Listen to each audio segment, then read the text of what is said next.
नमस्कार दोस्तों, मैं बलदेव आप सभी का स्वागत करता हूं एक बार फिर से अपने YouTube मंच पे।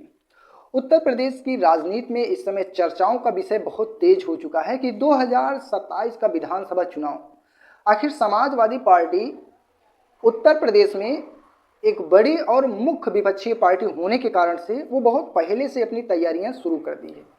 अभी कयास लगाया जा रहा है कि चायल विधानसभा सीट पर जो इस समय मौजूदा विधायक हैं पूजा पाल विधान परिषद के चुनाव में समाजवादी पार्टी को धोखा दी थी।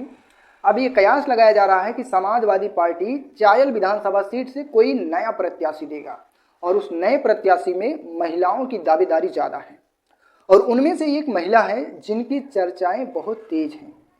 चर्चा इसलिए तेज है क्योंकि चायल विधानसभा सीट एक ऐसी सीट है जहां से राजू पाल एक समय हुआ करता था, जहां से विधायक थे और उनका सामना अतीक अहमद से हुआ और अतीक अहमद ने राजू पाल को निपटा दिया।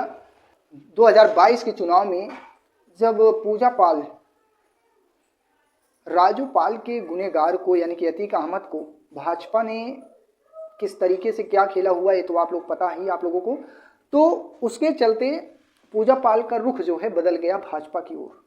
हालांकि समाजवादी पार्टी की विधायक हैं और एक मजबूत विधायक के तौर पे हैं, लेकिन इन्होंने जब विधानसभा चुनाव में धोखा दिया और 2024 के लोकसभा चुनाव में इन्होंने भारतीय जनता पार्टी के प्रत्याशी के लिए प्रचार किया, तो अभी कयास लगाया जा रहा है कि अखिलेश यादव कौन से नए प्रत्याशी चायल विधानसभा सीट पर देने वाले हैं, जिनको देखना, जिनके चेहरे को समझना शायद सभी लोग ये इंतजार में हैं कि वो कौन सा ऐसा प्रत्याशी, बारे में चर्चा करेंगे। वो कौन से प्रत्याशी हैं जिनको अखिलेश यादव ने कह दिया है कि आपको चुनाव लड़ना है।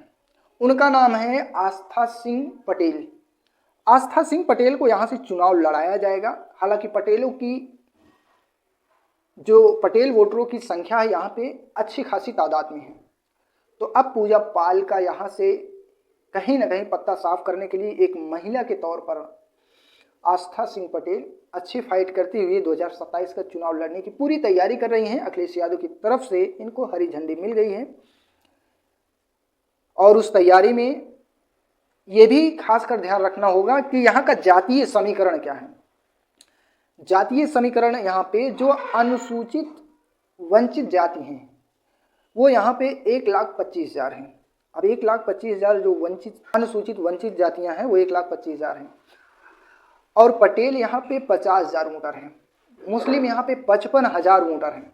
आप सोचिए भारतीय जनता पार्टी यहाँ से क्यों हार गई 2022 के चुनाव में, क्योंकि मुस्लिम यहाँ पे 55,000 वोटर हैं, पटेल यहाँ 50,000 वोटर हैं। सबसे ज़्यादा यहाँ पे दलित वोटर हैं। अब दलित में जाटो, गैर जाटो, पासी सभी मिला के यहाँ 1,25,000 हैं। अगर और यहाँ पे वैश्य जो हैं 35,000 हैं, वैश्य यानी कि बनिया। यादव यहाँ 35,000 हैं, ब्राह्मण 24,000 वोटर हैं, पाल यहाँ पे 25,000 वोटर हैं, क्योंकि पाल की वोटरों की संख्या भी अच्छी खासी है। और निषाद यहाँ 15,000 हैं, मौर्य यहाँ पे 10,000 हैं और 8,000, 5,000, 6,000 की संख्या में विश्वकर्मा समाज, नाई समाज, प्रजापति समाज यहाँ पे रहता है।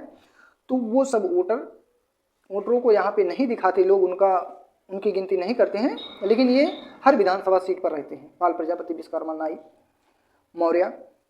अब यहाँ पे जो आंकड़ा देखा जा रहा है कि अगर समाजवादी पार्टी यहाँ पटेल को टिकट देगी तो 50,000 ये हो गए पटेल और 55,000 मुस्लिम, 35,000 यादव। खेला खत्म।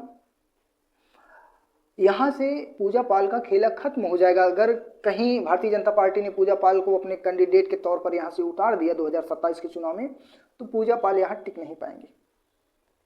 तो ये जो जातीय आंकड़ा है बहुत मायने रखता है, कोई भी चुनाव हो, उत्तर प्रदेश का हो या अन्य राज्यों का हो। तो इस पर आपकी जो भी राय है आप अपनी राय दीजिएगा। क्या पूजा पाल को दोबारा समाजवादी पार्टी टिकट देगी या फिर भारतीय जनता पार्टी उनको टिकट देने जा रही है? अगर आस्था सिंह पटेल यहाँ से टिकट पाती हैं समाजवादी पार्टी के तौर पर, तो यहाँ से उनका जीतना, जो जातीय आंकड़ा बता रहा है, जीतना लगभग तय है। तो आपकी जो भी राय है आप अपनी राय दीजिएगा। आज के वीडियो में बस इतना। धन्यवाद।